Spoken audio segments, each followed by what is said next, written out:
En esta unidad nos vamos a referir a la anatomía y biometría fetal. Vamos a ver cuál es la metodología para obtener los principales cortes anatómicos biométricos y cuáles son los planos requeridos para la biometría fetal. De manera más concreta, vamos a mostrar aspectos. En primer lugar, vamos a mostrar movimientos del transductor para poder obtener más adecuadamente los cortes según las normas vigentes. Y luego vamos a ver distintos aspectos anatómicos fetales en segundo trimestre y tercer trimestre, sobre todo aquellas partes de la anatomía que estén vinculadas con la biometría, con lo que se mide. En las siguientes unidades, donde vamos a ver aspectos de la cara, del tórax, del abdomen, veremos mayores aspectos anatómicos, pero en esta unidad nos vamos a circunscribir básicamente aquellos que medimos y que tienen alguna importancia, su biometría tiene alguna importancia en la evaluación fetal. Bien, esta sección la he denominado "Cómo lo hago", se refiere a qué movimientos realizo en el transductor, cómo lo ubico para ir obteniendo los mejores planos. En primer lugar, es importante orientar correctamente el transductor, comenzar por identificar la marca que está señalada en la imagen de la derecha con una flecha, es ese cuadrito, son diferentes en los distintos equipos, pero siempre hay una marca que está identificando la orientación del transductor. Esa marca la vamos a orientar hacia la cabeza de la paciente, como estemos trabajando en el sentido sagital, y hacia nuestra izquierda, o sea, hacia la derecha de la paciente, cuando estemos trabajando en cortes axiales. De esa forma, la vejiga materna va a quedar a la derecha, la cabeza a la izquierda. Entonces, siempre recordemos, la marca del equipo tiene que estar a la izquierda de la pantalla.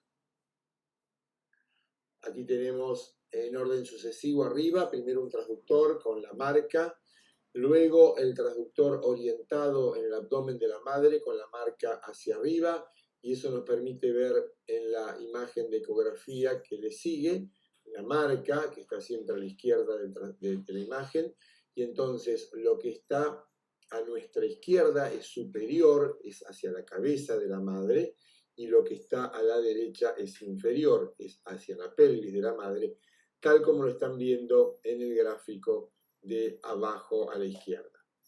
Finalmente, si hiciéramos cortes axiales, a nuestra izquierda está la derecha de la madre, a nuestra derecha está el lado izquierdo de la madre. Ahora nuevamente, con más detalle, en un corte transversal. Tenemos a la izquierda el transductor orientado con la marca hacia la izquierda nuestra, la derecha de la madre, y vemos entonces en la imagen ecográfica la marca está a la izquierda y por lo tanto lo que está a nuestra izquierda es la derecha de la madre y lo que está a nuestra derecha es la izquierda de la madre. En el estudio del feto mediante ultrasonografía podemos reconocer tres planos ortogonales o perpendiculares entre sí, que les he marcado a la derecha en una silueta y a la izquierda en una imagen de rendimiento tridimensional. El plano sagital, el eje mayor longitudinal, que puede ser sagital medio como en este caso, o parasagital si lo desplazamos a un lado o al otro. En verde hemos mostrado el plano axial o transversal, y finalmente en azul en ambos modelos está marcado el plano coronal. Acá vemos cómo es un plano sagital, en este caso nuevamente sagital medio, a la derecha en la silueta del feto, a la izquierda en la imagen ecográfica, vemos el plano sagital, que está en la línea media, porque está mostrándonos la columna.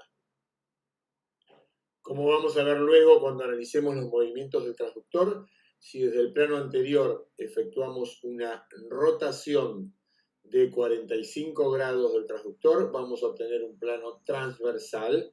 Acá estamos viendo a la derecha, en verde, el plano que obtenemos. A la izquierda, la imagen ecográfica, que corresponde ahora al corte transversal o axial de una vértebra. Finalmente, ahora un plano coronal. Y este plano coronal, entonces, nos vamos a estar mostrando los flancos del feto en los extremos de la imagen, y la columna ahora está ubicada en una situación central y vemos los 3 núcleos de osificación de manera simultánea. Hay 4 movimientos básicos que podemos efectuar con el transductor, que son el desplazamiento, la rotación, la basculación o balanceo, la angulación y obviamente una combinación de algunos de estos movimientos. Un movimiento muy frecuente del transductor es el desplazamiento. Se puede desplazar en el eje delgado, generalmente vamos a desplazar en el eje delgado del transductor para centrar la parte que queremos examinar en la pantalla, o bien en el eje mayor del transductor, y esto habitualmente se va a realizar para obtener cortes transversos secuenciales de algún sector de la anatomía fetal. Se recomienda mantener siempre el transductor perpendicular a la pared abdominal y además desplazar según la posición fetal con movimientos lentos y continuos. Acá estamos viendo el ejemplo del desplazamiento en el eje delgado del transductor. El propósito habitualmente es de centralizar lo que queremos estudiar o bien de ir recorriendo alguna estructura. Ahora vamos a ver lo que este movimiento generaría en la imagen de la derecha. El desplazamiento nos va mostrando toda la placenta, podemos centralizar una porción de ella en la imagen o bien nos sirve para ir recorriendo.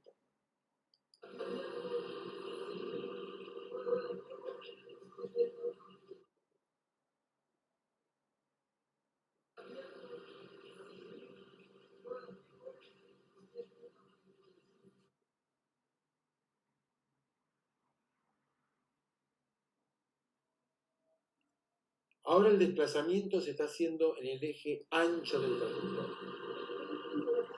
Vamos a verlo acá en la figura, cómo va desde la cabeza hacia la cola, haciendo cortes transversales. Este es el efecto que queremos lograr para hacer cortes axiales secuenciales del feto.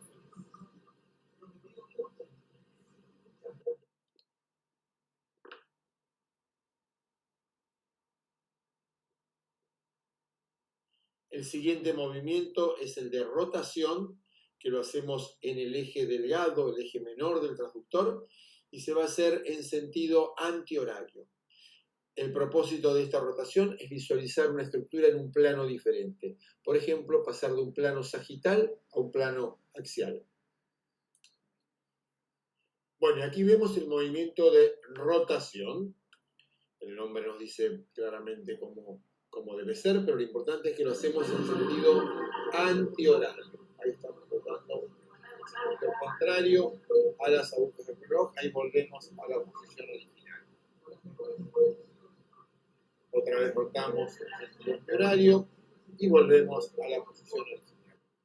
Mediante ese movimiento se puede, por ejemplo, pasar una estructura como la columna vertebral, que está acá la estamos visualizando en un plano sagital, la pasamos a un corte axial. Y arriba vamos a ver el movimiento de rotación, cómo se expresa en la pantalla. Pasamos de este corte sagital a un corte axial. Si lo hicimos correctamente, no tenemos que modificar mucho, la columna nos queda centralizada. Si en el movimiento de rotación la columna se hubiese ido del centro de la pantalla, debiéramos entonces modificar esto mediante un desplazamiento. Una situación en la que puede ser de mucha utilidad el movimiento de rotación es en la obtención de la imagen de la calota fetal. Muchas veces enseñamos que partiendo de la columna vertebral, al llegar a la calota, se forma una imagen en raqueta, donde la columna es el mango y el aro de la raqueta es la calota. Acá se está siguiendo la columna, se llega a la calota, ahí está esa suerte de raqueta, se hace un movimiento de rotación antihoraria y se alcanza los planos axiales de la calota. Suele ser de utilidad, reitero, para aquel operador no entrenado seguir esta metodología. El movimiento de báscula o basculación sirve para visualizar una estructura en un plano horizontal, una estructura que estaba oblicuo, que se mostraba oblicuo en la pantalla, la queremos horizontalizar, colocarla paralela al haz de ultrasonido o paralela al borde superior de la pantalla. Entonces vemos a la izquierda cómo tenemos el transductor actuando sobre esa imagen que está oblicua en el abdomen de la madre, por ejemplo, y a la derecha el cuadro negro representa la pantalla y vemos que obviamente estamos visualizando esta estructura en sentido oblicuo. Si ahora balanceamos o basculamos el transductor para colocarlo paralelo con la imagen, vamos a tener que recuperamos a la derecha en la pantalla una imagen que se horizontalizó. Habitualmente cuando se produce este movimiento de báscula, se pierde un poco la centralización de la imagen y es necesario acompañarla de un movimiento de desplazamiento en el eje delgado, como estamos viendo en la tercera imagen, para centralizarla ahora en la pantalla y lograr ambos efectos, que esté paralelo al borde superior de la pantalla, que esté horizontal y que esté centralizada. Acá vamos a ver el movimiento de báscula o de balanceo, en un sentido o en otro. Es lo que estamos viendo arriba en los dos gráficos. Y si vamos a la imagen ecográfica, vemos que el fémur que se muestra oblicuo, ahora lo vamos a enderezar mediante la basculación. Y si lo queremos volver a centralizar en la pantalla, hacemos un pequeño desplazamiento en el eje delgado y ya nos quedó paralelo el fémur a la pantalla y centralizado en la imagen. El último movimiento es el de angulación, que puede ajustar, ubicar correctamente una imagen que se vea oblicua en el corte transversal y poder evaluarla de mejor modo y poder medirla bien. El ejemplo típico que vamos a ver en la próxima diapositiva es una cabeza que esté en posición asinclítica. La angulación en realidad es una suerte de balanceo en el eje ancho del transductor. Y habitualmente va a tener que ser continuado con un desplazamiento en el eje ancho. Vamos a ver ahora algún ejemplo, que es obtener un plano axial adecuado de la calota. Lo mismo podría ocurrir con la columna vertebral.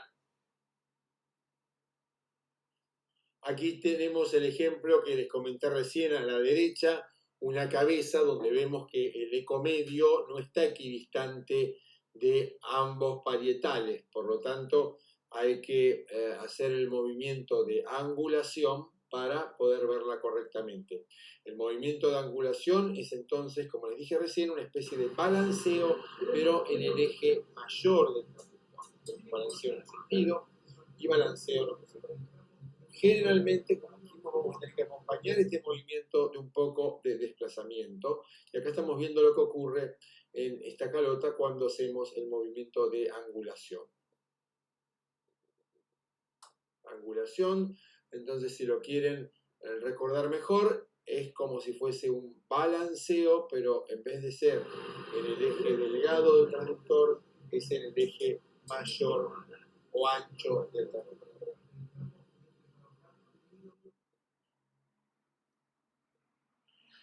Resumiendo entonces los movimientos que teníamos en el desplazamiento, que puede ser en el eje delgado o en el eje ancho, La rotación, recuerden que la hacemos en sentido antihorario. La basculación o balanceo, que se hace en el eje delgado del transductor. Y la angulación, que dijimos es, para recordarlo mejor, un balanceo en el eje ancho del transductor. Y desde ya los movimientos combinados, vieron como la basculación y la angulación habitualmente se acompañaban siempre de desplazamiento en el eje delgado y en el eje ancho respectivamente, y a veces vamos a primero comenzar haciendo una rotación para pasar de un plano sagital a un plano axial, o viceversa, y luego vamos a tener que ajustar con basculación o angulación y desplazamiento. De manera que los movimientos combinados son muy frecuentemente utilizados. Creo que esta sección nos organiza bastante bien para obtener buenos planos y para poder, además, cuando vamos tratando de transmitir conocimientos, hablar con propiedad en cuanto al movimiento que van a tener que hacer con el transductor para obtener una estructura. Habiendo visto ya los movimientos necesarios para obtener los planos adecuados, vamos a referirnos ahora a estructuras anatómicas susceptibles de ser medidas y entre ellas las que se aplican con mayor frecuencia en el estudio de la biometría fetal. Vamos a referirnos a la biometría cefálica, los diferentes planos con detenimiento en el diámetro biparietal, la circunferencia cefálica, el índice cefálico y también los diámetros orbitarios. A nivel del abdomen, los diámetros transverso y antero-posterior y la circunferencia abdominal. Huesos largos, sobre todo fémur y húmero, pero también nos vamos a referir a cúbito, radio, tibia y peroné. Y finalmente al diámetro transverso del cerebelo. Comenzamos con la biometría fetal y antes de referirnos a la medición del plano biométrico habitual, vamos a recorrer los diferentes planos que nos permiten ubicarnos espacialmente en la calota. Un plano axial elevado nos muestra un eco medio continuo equidistante de ambos parietales sin ningún accidente que lo interrumpa, que es el que estamos marcando a través de esta línea punteada. Ahí lo vemos nuevamente, el eco medio continuo. Este es un plano axial alto. Si descendemos un poco, siempre en cortes axiales, estamos viendo este plano transtalámico, que se caracteriza por la presencia del cavum septum pellucidi, interrumpiendo hacia frontal la hoz del cerebro, y en la línea media una pequeña imagen anecoica que corresponde al tercer ventrículo. A ambos lados del tercer ventrículo se encuentran los tálamos que le dan el nombre a este plano. Si descendemos un poco más, vamos a encontrar este plano transventricular, donde de izquierda a derecha vemos con la letra A el atrio ventricular, luego una porción de tálamo todavía, y más hacia la derecha, hacia el frontal, identificado con la línea C, están los pilares de los fórnices, un poco por debajo, haciéndole de piso al cavum septum pellucidi, se encuentra este plano. Si descendemos un poco más, encontramos el plano transpeduncular. Estamos viendo señalado con la letra A una de las alas del efenoides y al otro lado la otra ala del efenoides. Con la letra Q, entre ambas alas del efenoides, está el quiasma óptico. La porción izquierda de esta calota es frontal.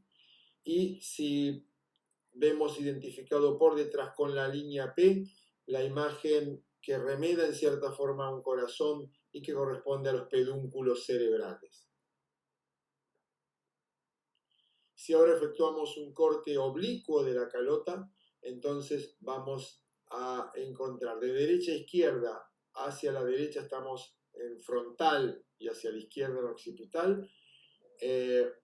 el cavum septum pellucidi, señalado con un asterisco, los pedúnculos cerebrales identificados con la línea P y ambos hemisferios y vermis del cerebelo identificados con la letra H y B respectivamente. Por detrás del cerebelo, el espacio correspondiente a la cisterna magna que está rotulado con las iniciales C y M. Vemos ahora en este video, vamos a ir viendo la sucesión de cortes desde un corte axial alto que tenemos acá, con la calota un poco más redondeada, porque estamos bien arriba, el eco medio como una línea continua, y ahora comenzamos a descender el transductor, un desplazamiento en el sentido ancho sería, y vamos a llegar hasta el cavum del septum pellucidi, aquí lo tienen, y el tercer ventrículo acá, a ambos lados los tálamos, empiezan a verse un poco el atrio de los ventrículos laterales. Seguimos descendiendo y aparece una tercera línea en el medio de lo que eran las dos líneas del cavum. Esto indica que estamos ahora en los pilares de los fórnices. Seguimos descendiendo y llegamos al plano donde ya vamos a aprender que se registra el polígono de Willis. Recién veían un latido a este nivel, y esto está dado por el quiasma óptico, los pedúnculos cerebrales con su forma en corazón y estas líneas ecogénicas que son las alas del efenoides.